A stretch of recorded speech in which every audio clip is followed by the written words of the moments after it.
What's going on, guys? Mike O back with another Mail Day recap. I hope you guys enjoy this one because I promise you the Mail Days will continue to come, but they're not going to be this sweet.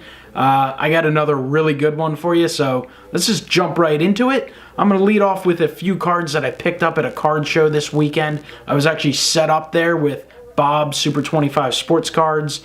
And it was a decent show. It wasn't great, but it wasn't bad. Got to meet a few YouTubers, so you guys that stopped by and said hello, I really appreciate it. Shout out to Joe from New Jersey who hooked me up with this here. We got Bryce Harper. This is from Gypsy Queen, hand-drawn art. Very cool card.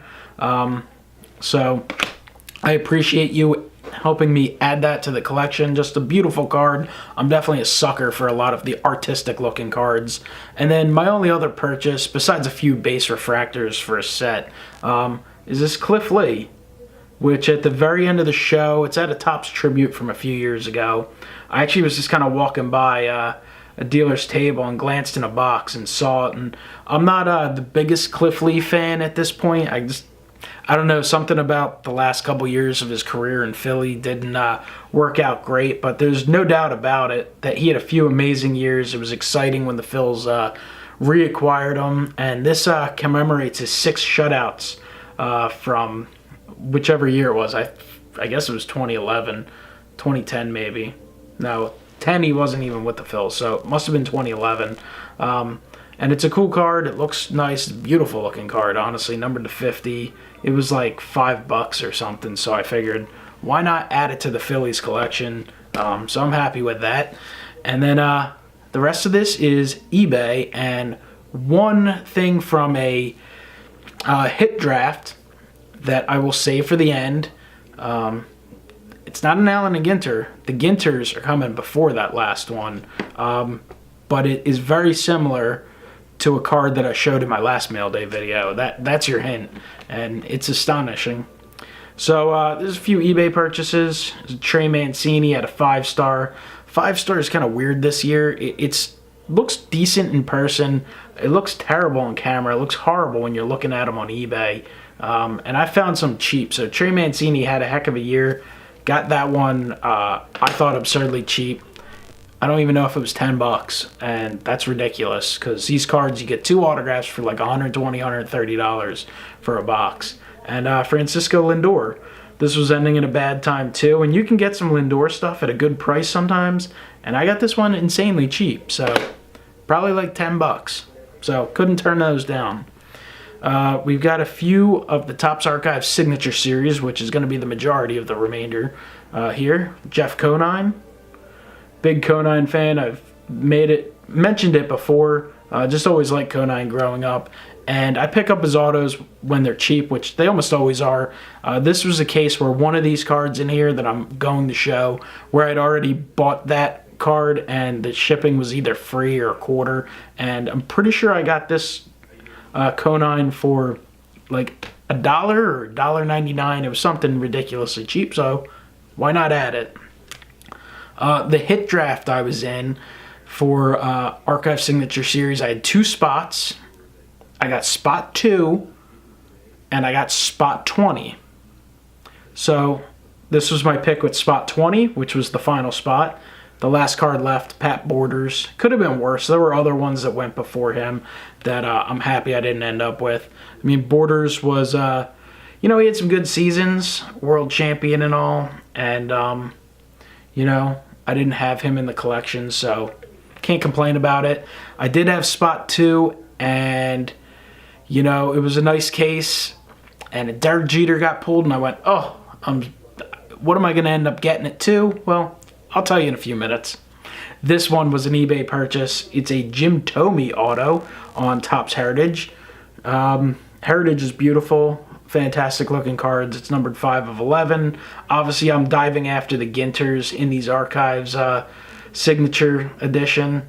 But I'm looking at Thome's, and, I see a lot of different players in the Heritage, and Heritage is right up there. They're spectacular cards for autographs. So whenever there's a Thome up there, I keep an eye, specifically when it's a Phillies card, because he doesn't have a load of Phillies autos, though him and Roy Halladay are both in Topps Dynasty, which is just releasing now, and those are going to be epic cards, but they're going to be crazy expensive too.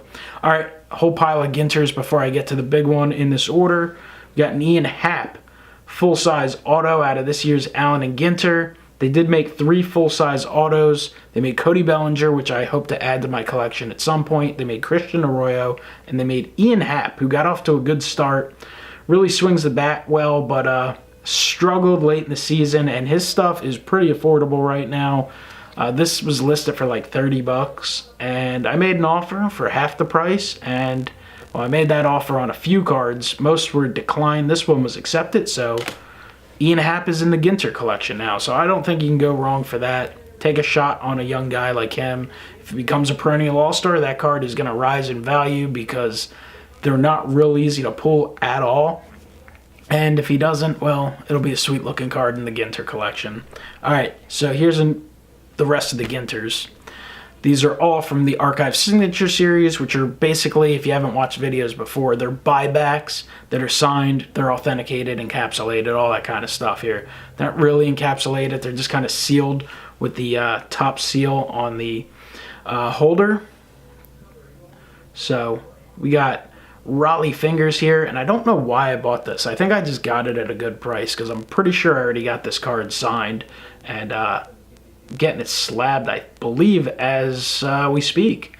But that's still a cool card for the collection. Gotta love that old A's uni. Got an Andrew Jones here on the 2007 Ginter. Very sweet looking card. Love the look of it.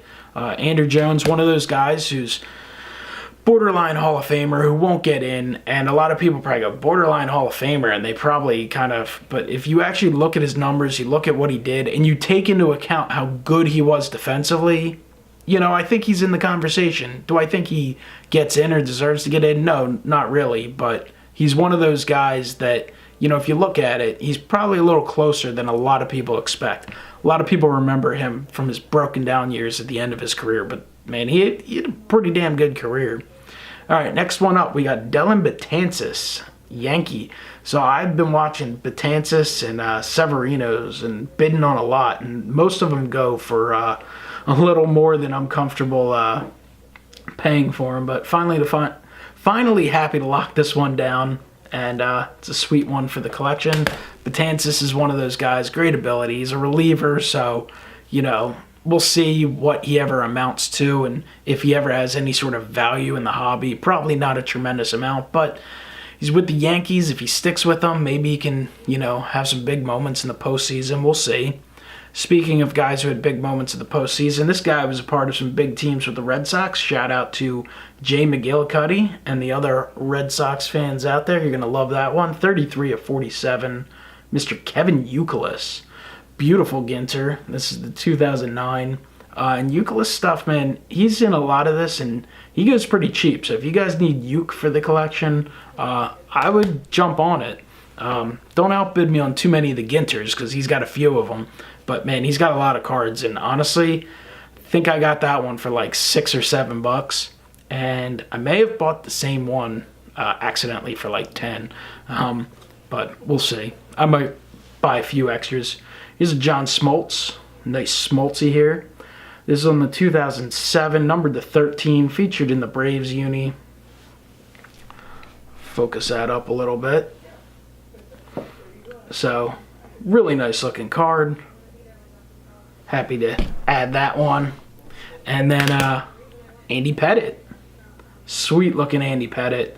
This is another 2009. 2009 Ginters are beautiful. Love that color in the back. This is numbered to 16. Cool pose. Pettitte, one of those guys who's an all-time Yankee, goes down. He's had so much postseason success, and really happy to add that one to the collection as well. Love the Allen and Ginters. Oh, before I go, how about this break? So I might have told a few people about this, but I got in this hit draft. I'm really into the hit drafts. I just think they're a lot of fun. Once your spots, I mean, they're fun as long as you get a decent spot. And even if you just get like a spot where you have a chance to get something good, just to see what breaks and see where things fall, to kind of look at what you might get. And when I had the number 2 spot, I was excited. I was like, hey, I'll take it. I'll at least get something decent, though I've seen some crummy cases of the Archives postseason edition, but I've seen some good ones. And the break I got in was unbelievable. 12 of the 20 cards were really good and were close to $100 cards.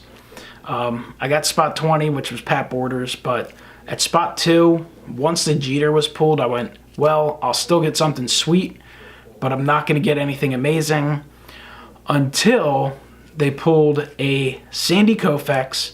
And yes, I did just show off a Sandy Koufax auto in my last video, or my last Mailday video, and that was a beautiful Allen and Ginter that is an unbelievable part of my collection. But I will sign up for a 1961 top Sandy Koufax auto any day. Absolutely beautiful, numbered 1 of 1. Another sweet signature from Sandy, and it's it's an authentic 61 Topps card, which is amazing. Love the vintage stuff, and when I saw this get pulled, I was stunned, and I knew there was no doubt it was going to me. There was no doubt I was taking it. Honestly, at number 1, I would almost have probably considered taking the 61 Topps Koufax auto over the Jeter. The Jeter was like, it was it's a Jeter auto. It's awesome, but it wasn't the nicest card. I forget what brand it was, but the guy who was number 1 was a Yankees fan, so I knew he was taking Jeter. But yeah, that is awesome. So definitely don't expect Sandy Koufax autos in every video, because I don't think I'm going to add a Sandy Koufax to the collection anytime soon. But got 2 of them in the last 2 mail days, so that's pretty amazing. Beautiful card. And let me know, guys, what you think. If you were at the number 1 spot, would you take a Jeter auto or a Sandy Koufax auto? And if you have to factor it, if it's close, if it's a Jeter on a more modern card or Sandy Koufax on a vintage 1961 Topps card, what would your choice be? Post that down in the comments below. Thank you guys for watching. As always, I really appreciate it, and I will talk to you next time. Have a great one.